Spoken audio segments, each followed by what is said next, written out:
2015, my kids and I moved in with my sister so I could go back to college. She had just bought the house when we moved in. Right away, I started seeing dark, small shadows darting quickly across the floor in various rooms, and at random times, day and night. Every now and then, I thought maybe the house had mice. My sister had an exterminator come in, but there were no signs of mice. I kept seeing them. Nobody else has seen them. I don't believe in ghosts, so I just chalked it up to something outside causing them. One night, a few weeks ago, I was standing in the kitchen, looking out into the den, which has a door that leads into the hallway. The door is rarely ever shut. A tall shadow person peered around the door itself. I assume it was looking at me. I froze with fear. The door was open, and fully against the wall, so there's no way someone was behind the door. And I was alone, so nobody else could have made the shadow. I was too far away for it to be my shadow. There wasn't a window behind me, and I hadn't moved. It then went back behind the door. I just stood there for a minute, staring at the door, scared and wondering what I had just seen.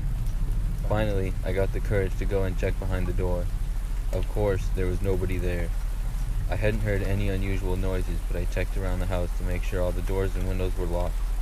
The window in the den and the kitchen are facing the backyard, so it wasn't car lights. I have no idea what made the shadow. I continue to see the small shadows around the house.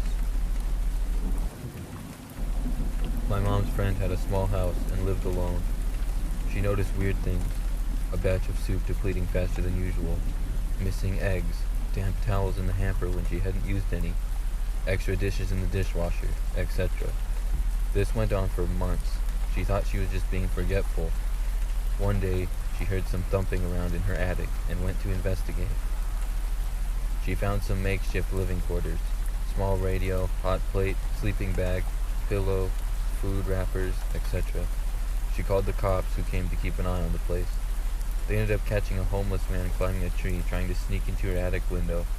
He had been doing this almost daily. He would wait for her to go to work, then go downstairs and help himself to the food and amenities. The funny part about this story is they got to know each other throughout the ordeal, and the guy was actually very respectful, just down on his luck. She didn't press charges, instead let him move in, helped him get a job, and he lived in the attic until he got back on his feet. Creepy story with a happy ending. This happened while I was living at my parents' house about 10 years ago. My whole family, brother, sister, and parents, were at a Major League Baseball game. It was a night game, and being baseball, it ran a little later into the night. I was working as a lifeguard in high school and would get off around 9 p.m. usually. The pool was super close to my parents, so I could get home within minutes. Well, I finally get home, get a shower, and I'm trying to be quick about everything because there was a party that night that someone from work was throwing. I'm getting out of the shower and walk into my room and hear all this shuffling and running down the stairs, so I yell, "Hello?" thinking it's my parents. I then yell, "Mom? Dad?"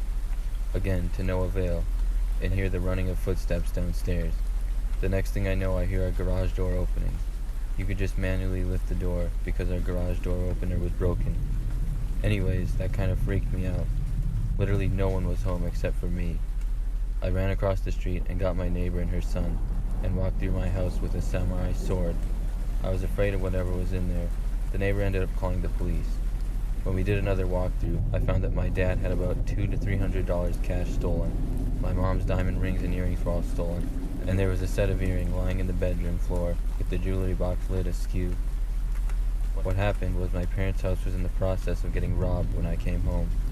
I was in the house with the intruders for some time before they realized I was home, and heard the shower running and me starting to yell for my parents, which startled them and made them make a run for it, hence the footsteps and shuffling.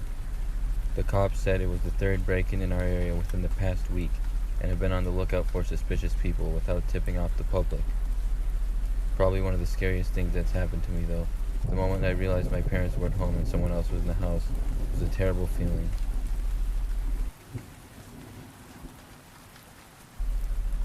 Used to live in a house in a quiet neighborhood. I'd often stay up late in the living room, which had a fairly large glass door to the backyard that you could slide open with no curtain.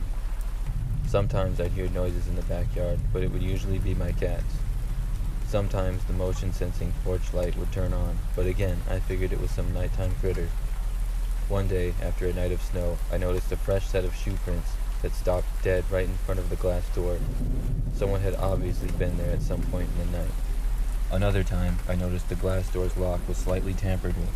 I'm actually freaking myself out writing all this, because at the time I figured it was just a one-time thing, but in reality, this person could have been making repeat visits anytime he wanted, before and after the snow day.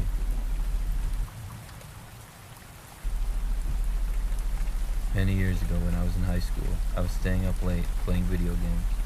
Parents were out, but no big deal. Being home alone didn't scare me.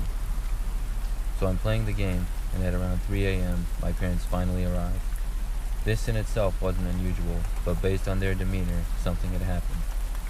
My dad told me that on their way back from their friend's house, a far drive away, he had noticed they were being followed.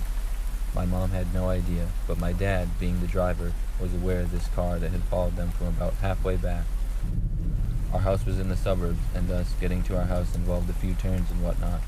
My dad purposely drove past our house without stopping, which is when my mom asked what he was doing. Sure enough, the car continuously followed my parents throughout the neighborhood.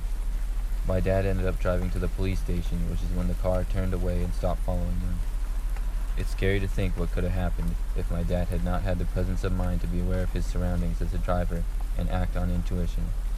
My parents would have opened the garage door to put the car in, and the occupants likely had malicious intent was right behind them, and that's a thought that still bothers me to this day. Because of this past incident, I learned to always mind my surroundings when driving. When I was 16, my grandparents hired me to house sit for 3 weeks at their farmhouse in a small town.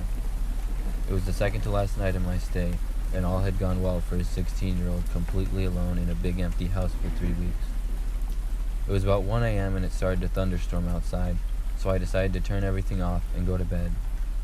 I was upstairs in the front bedroom that overlooks their driveway, using the bathroom, when I heard a loud noise outside that sounded familiar to a tractor or a riding mower. Now, this isn't completely unusual, as my uncle lives down the street, and he's the one who did the lawn care for their house. But at 1 a.m. during the storm, it was quite odd. I heard the side door to the house open, and could hear my uncle's work boots enter below me. I thought maybe he was there to help out in case of a power outage. What really got to me, though, was the fact that 3 German shepherds were laying at the foot of the bed, completely unaware, which is not like them at all. Those dogs go wild at a leaf falling to the ground 15 feet away. So I go to the window and look out at the driveway. No cars, no tractor, nothing. No one is there. All of a sudden the stomping intensifies, and I start to hear what sounds as if someone is banging a broom on the ceiling below me. Now the dogs start going wild, and I'm in full panic mode. The thunderstorm outside is intensifying. The stomping and banging on the ceiling is getting louder, and the dogs are going berserk. Instantaneously, the power goes out, and everything stops. The dogs, the stomping, the banging, everything. The room I'm in is pitch black for about 5 full minutes, and I hid under the covers, trying to call my uncle in a sheer panic. After that, everything was as if nothing happened, and the storm passed shortly after. It was the scariest and weirdest thing ever. When I was younger, around 14 or 15 years old, my family used to camp at a state park. Every night, my friend and I would walk through the woods. We called this the ritual. This particular night, we decided to walk farther in the woods than usual. We had flashlights. We liked to try and navigate through the woods with them turned off. We were about half a mile from the nearest campsite when we heard soft whispering behind us. Obviously, we hit the flashlights and spun around. Didn't see anything, so we kept walking, and we hear it again. This time we stop and look around for a bit and decide to head back to our campsite. Then we see what's whispering. It's a lady crawling on the ground, whispering just random words. She was wearing dark clothes and was covered in dirt. When she sees that we notice her, she stands up and declares that she's looking for her campsite. We ended up walking her back to the campground and tried helping her find her group. Turns out she was just super drunk or high and got lost trying to find a bathroom. Her friends didn't even notice she was missing, and if we didn't go far into the woods that night, she probably would have been lost all night. It was pretty creepy.